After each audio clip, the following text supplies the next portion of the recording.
Se tem uma ação que o Barsi falou que não para de cair, é a Cosan. A queda acumulada só nesse ano de 2024 é de mais de 50% na data de gravação desse vídeo. E a tendência continua sendo de baixa, aparentemente. A gente vai conferir aqui e tratar da Cosan, dizendo se é o momento de comprar ou até de vender, tirando logo esse abacaxi da sua carteira. Vem comigo. A você que está chegando agora, seja muito bem-vindo. Meu nome é Luan, consultor de valores imobiliários, e neste canal eu te ajudo a alcançar a liberdade financeira. E o tema desse vídeo é a Cosan, com código em bolsa CESAN3, do Rubens Ometo. Como eu antecipei para vocês, Cosan cai 50% nesse ano. Se você pegar desde o seu topo em 2021, você vai perceber que a queda já é superior a 61%. E note que já houve a ultrapassagem no gráfico do fundo da pandemia. Logo, um novo fundo que os especuladores estariam buscando vendendo o Cosan seria aqui na casa dos 9,19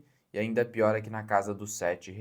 Nossa, Luan, mas que pessimismo é esse? Voltar para R$ 7? Será que isso seria possível? Olha, tudo é possível, mas nem tudo é provável. Vamos nos ater ao que é provável. Na condição de investidor, você se atém ao que é provável. E é isso que a gente vai discutir aqui. Sendo que nesse momento, Cosan já está negociando com o indicador preço sobre valor patrimonial da ação abaixo de 1, mais de 10% de desconto. Isso aqui mostra pra gente um sinal de muito pessimismo quanto ao futuro da Cosan. Por quê? Porque este múltiplo de valuation no histórico da Cosan é bem abaixo da média. Aqui no Investidor 10 você consegue fazer essa consulta clicando aqui em PVP e aí você tem o histórico de indicadores fundamentalistas. E no caso da Cosan, a sua média é de 2,21, a média do segmento é 1,05 e nesse momento está em 0,89, ou seja, a empresa está negociando muito, mas muito abaixo da sua média histórica. O pessimismo predomina. Mas lembre-se, eu preciso olhar esse indicador em conjunto com o ROI, ou o ROIC, que nesse momento estão na casa dos 11,5%, abaixo de 12%. E veja que a média da empresa é negociar com esse patamar de retorno sobre o capital investido. Ainda assim, o mercado bate no papel. E o grande motivo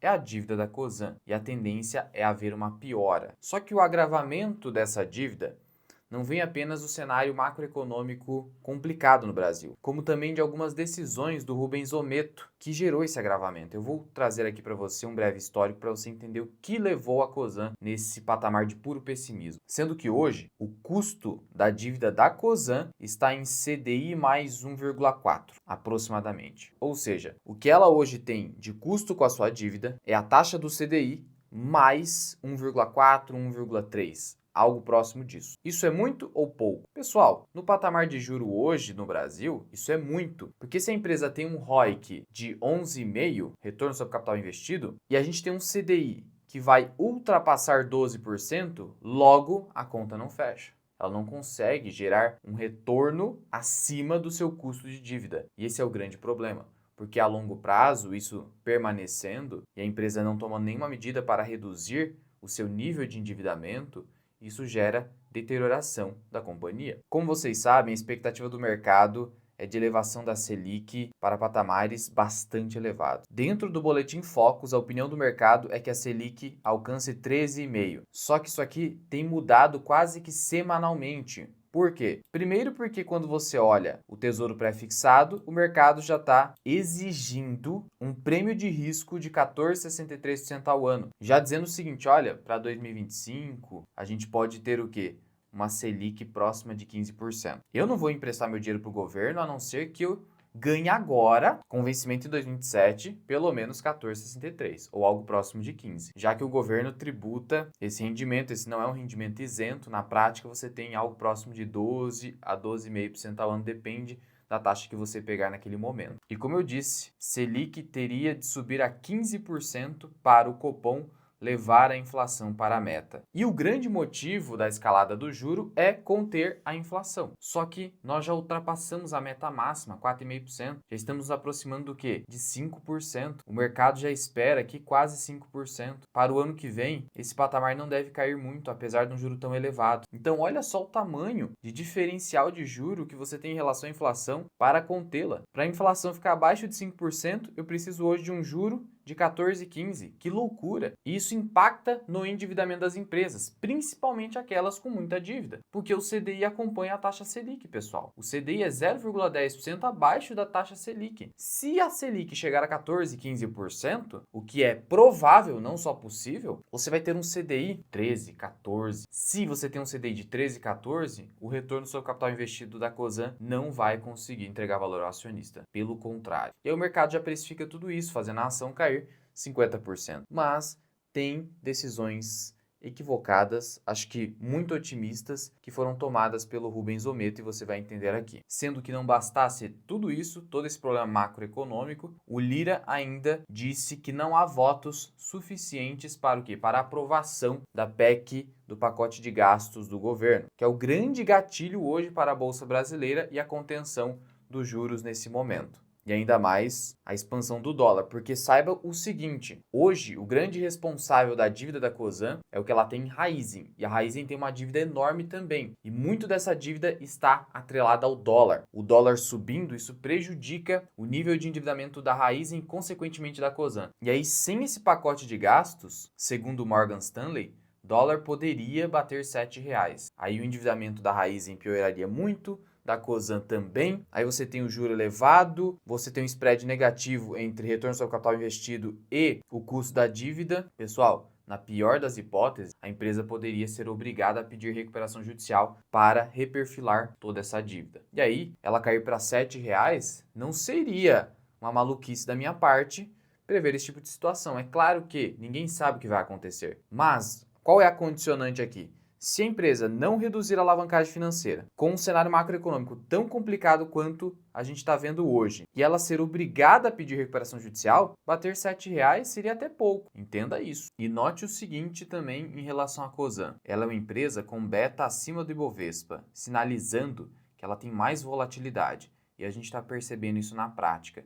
E o grande segredo do Warren Buffett é comprar empresas de beta baixo. Inclusive, a própria Berkshire Hathaway tem um beta mais baixo que o S&P 500. Então, você já nota que é uma empresa de mais risco, não só pelo nível de endividamento, mas também por conta do seu elevado beta, que é o nível de sensibilidade em relação ao benchmark, que é o Ibovespa. Não bastasse tudo isso, o próprio chefe da Cosan, o cara por trás da Cosan, está pessimista, dizendo que estamos ferrados. Vamos entender um pouco mais do que fez o Rubens Ometo chegar nessa conclusão, estamos ferrados aqui no Brasil. E ele que fez o L e que estava bastante confiante com esse governo. O primeiro fato que fez o Rubens Ometo começar a ter um desalinhamento com o governo Lula, e é uma empresa, saiba disso, uma empresa do setor energético principalmente, que é muito dependente da questão regulatória, consequentemente de uma boa relação com o governo. Pode ser muito impactada por qualquer decisão governamental. E aí ele reclamou num evento em abril, dizendo o seguinte: com o governo metendo a mão, querendo taxar tudo, não dá. A visão de alguém que fez o L. Essa fala foi classificada à época como um sincericídio e, de fato, ainda mais para o Rubens Ometo, que depende muito do governo por ter uma empresa que tem ali as suas investidas que dependem muito da questão regulatória. E aí, na verdade, existia algo por trás dessa insatisfação, não só a carga tributária, a intenção do governo de taxar os super ricos, mas a disputa em relação à Vale. Porque eu não sei se você lembra, mas em 2022, a Cosan, por meio de um financiamento envolvendo até mesmo opções, acabou adquirindo uma participação minoritária na Vale, de quase 5%. O mercado, à época, ficou o quê? Ficou desconfiante, porque não haveria justificativa para a compra de Vale numa posição minoritária, até porque a Cosan costuma ter o controle dessas empresas. Não simplesmente fazer um pequeno aporte com viés simplesmente de investimento, como costuma fazer, por exemplo, a Itaúsa, já que a Cosan é uma holding voltada para quê? Para participar das empresas, para controle mesmo, para fazer a gestão das empresas. Não só isso, à época, quem lembra da volatilidade, quem acompanhou o canal sabe, havia uma dúvida quanto à sinergia da Vale com as demais empresas do grupo Cosan. Mas aí o que acontece é o seguinte, de fato, o Rubens Ometo tinha intenção de uma certa forma, começar a interferir na Vale. E aí ele queria indicar para o Conselho de Administração o então CEO da Cosan, o Luiz Henrique Guimarães, só que o governo acabou atrapalhando demais, porque o Lula queria encaixar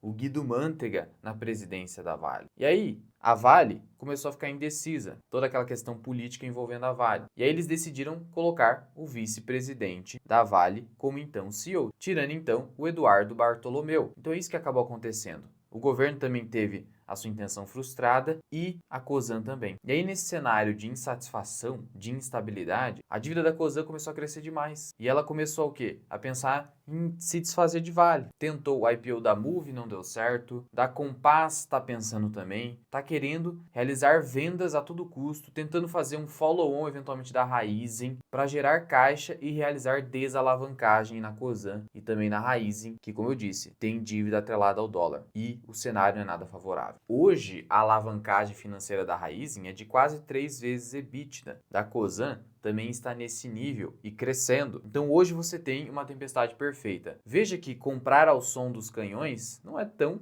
fácil assim. Pode ser simples, mas não é fácil de executar. Ainda mais quando você vê tudo dando errado numa empresa. Eu, particularmente, entendo que o risco e a complexidade de Cosan não compensam o aporte, tampouco a manutenção do ativo na carteira. Ah, Luan, mas eu teria que vender no prejuízo. Olha, eu não estou recomendando nada aqui, eu só faço recomendações para os meus clientes de consultoria. Mas se eu estivesse na sua situação, eu pensaria: bom, vale o custo-oportunidade de carregar um ativo que tende a continuar caindo, porque não há nenhum tipo de reversão efetiva desse cenário super pessimista no Brasil, sendo que eu poderia ter esse dinheiro realocado ou em renda fixa ou em outros ativos com fundamentos sólidos, com dívida que não está descontrolada. Note que no Brasil você investir em empresa endividada também é um problema, porque aqui o juros sempre está alto. Ou quase sempre. Cuidado também com isso. E aí eu vender, realizar um prejuízo que vai ser um estoque de prejuízo para eu fazer compensação fiscal, eu pensaria dessa forma e é assim que eu atuo e quase nunca eu pago imposto de renda fazendo isso. Quando eventualmente eu coloco uma empresa que para mim não faz mais sentido ter na carteira. O momento atual é de evitar empresas super alavancadas e focar naquelas empresas que tenham condições de te remunerar muito bem via dividendos. Não é o caso da Cosan. E eu sei, pessoal, nem sempre é fácil saber quando vender, quando comprar, como fazer uma análise cuidadosa e criteriosa de ações. Você precisaria, por exemplo, de um checklist, mas tudo isso eu te disponibilizo no nosso treinamento completo de finanças e investimentos, que é o Formação Mirai Investing, o FMI. Lá você tem um checklist para escolha de ações e fundos imobiliários, além de um módulo mais completo que você vai encontrar sobre ações. Quase um MBA só focado em ações, mas é apenas um módulo, você tem um curso completo. Teste por 7 dias grátis. O link vai estar na descrição e no primeiro comentário fixado. Você vai ter 5 anos de acesso. Então é muito tempo para estudar, não se preocupe. E o suporte é comigo. E finalmente, sobre a Cosan, eu não tenho papel e não pretendo comprar. E vejo o papel ainda em tendência de baixa, por mais que já tenha caído 50%. Não importa quanto caiu, pode continuar caindo. Eu não vejo a empresa quebrando, eu não vejo a empresa chegando ao patamar de recuperação judicial, mas se a coisa desandar, nem tudo é previsível, ela poderia sim entrar em recuperação judicial. Então, na minha visão, não vale o risco Cosan. Lembre-se, não é porque uma empresa não vai quebrar ou não vai entrar em recuperação judicial ou porque o risco é baixo disso acontecer, que é um bom investimento. Tire essa coisa da sua cabeça de que não vai quebrar, é seguro, então beleza. Não é assim. Nem tudo que é seguro é um bom investimento, nem tudo que está barato é um bom investimento, pode ser um value trap, nem tudo que caiu é uma oportunidade. Fazer toda essa separação é difícil, requer tempo e um excelente treinamento. Lá no FMI você vai ter tudo isso e vai se tornar um investidor independente. De todo modo, essa é minha visão para a Cosan hoje, apesar de toda essa queda. Não sei qual a sua visão, deixe aqui embaixo e compartilhe esse vídeo. Fui!